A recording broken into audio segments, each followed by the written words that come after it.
If you work with computers, you've likely heard terms like RAM, hard drive, and processor mentioned by tech support or others who are more interested in what goes on inside of a computer's case.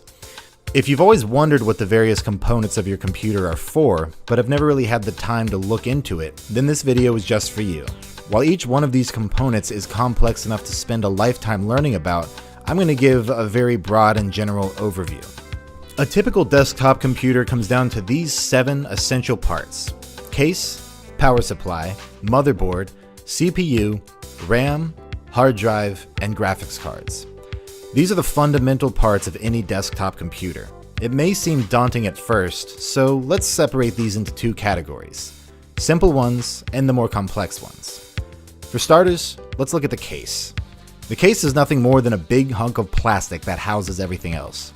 Some of them have more or less physical space, some of them have different parts where you can put screws in or this or that, but at the end of the day, all the case really does is provide a nice enclosed system for everything else. Next up, we have the power supply. This part of your computer, almost always located on the bottom, is the part that plugs into the wall and provides all of the other parts with the electricity needed to do their thing. You can think of it as an extremely advanced AC adapter. The last of the simple parts to mention is the motherboard. The motherboard is a wide and flat circuit board that all of the other components plug into. It's the part that lets all of these components send electrical currents, composing data, between each other. While not particularly expensive, the motherboard is arguably the most important component because without it, you'd have nowhere to put anything else. So that's it for the simple components. Now let's move on to the more complex parts, the ones that deal with data. The 4 main components to keep in mind here are CPU, RAM, hard drive, and graphics card. Now first things first, I'm going to establish some terminology. Keep in mind that CPU is also known as the Central Processing Unit, or processor. These terms all refer to the same thing. They are completely interchangeable.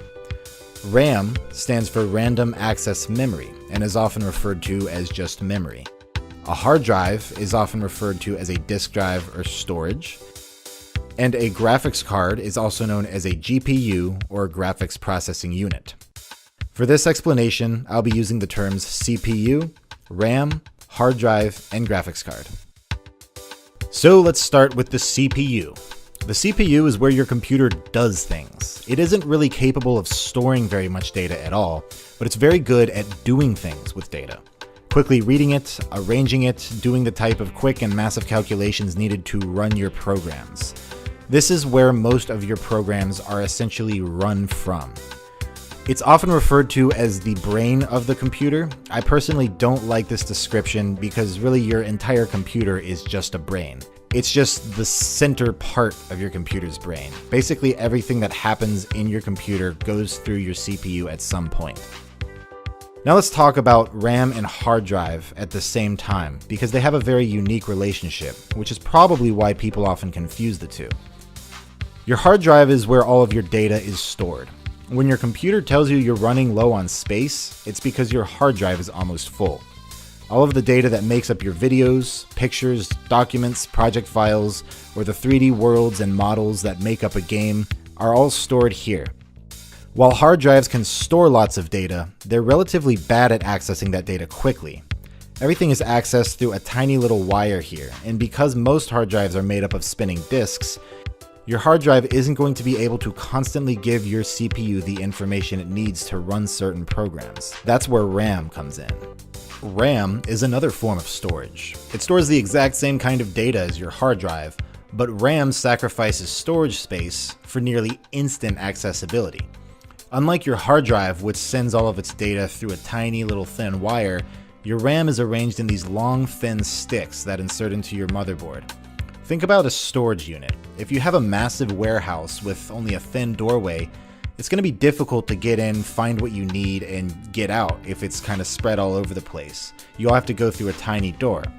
But if you have a long, wide storage shed that's got a big, massive garage composing an entire side of it, you won't be able to store as much, but things are significantly easier to get to. Typically, if your computer has 1,000 gigabytes of storage space in your hard drive, it's likely got about 16 gigabytes worth of RAM. Here's where you put the stuff you own but you aren't currently using, And this smaller one is where you put the stuff that you are using and need to be able to get in and out of quickly. When you run a program or a project file, your CPU identifies what parts of data are needed for that program to run. It pulls them from your hard drive, and then it stores them in your RAM sticks for quick accessibility. This is why when you start a new level of a game, for instance, it has to load. Anytime you see loading, it's loading the data that composes that level from your bulky hard drive into your RAM. From a user's perspective, just follow this rule of thumb. RAM allows you to run intensive programs, while disk space allows you to have more of these programs installed. It also allows you to have more of the data they're referencing, whether it be pictures, videos, or mods. And finally, we get to the graphics card. With all of the calculations going on in your computer to turn a bunch of numbers that basically come down to ones and zeros into a constantly updated three-dimensional world, the final and most important and arguably most difficult step is to display that on your monitor. It's possible for your motherboard to do this alone, but it's not going to look good, and it's certainly not going to be able to do much.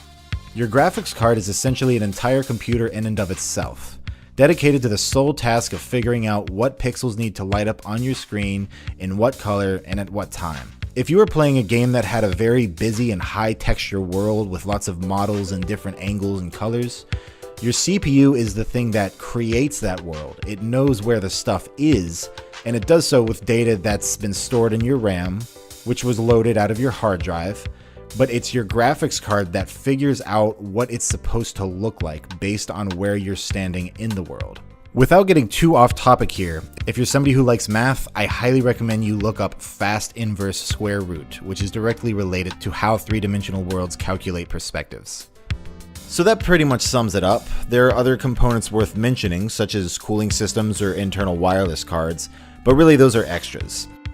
So to summarize what I talked about so far, the case stores everything in a physical box, the power supply gives electricity to what needs it, the motherboard is the body that everything plugs into, the CPU does everything, RAM stores data that is needed for quick access, hard drives store everything that you have installed and the data that goes along with those programs, while the graphics card figures out how it's all supposed to look on your monitor.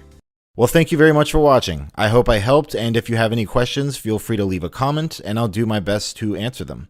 Liking and subscribing is always a big help, and I plan to put out many more videos explaining technical concepts such as this one.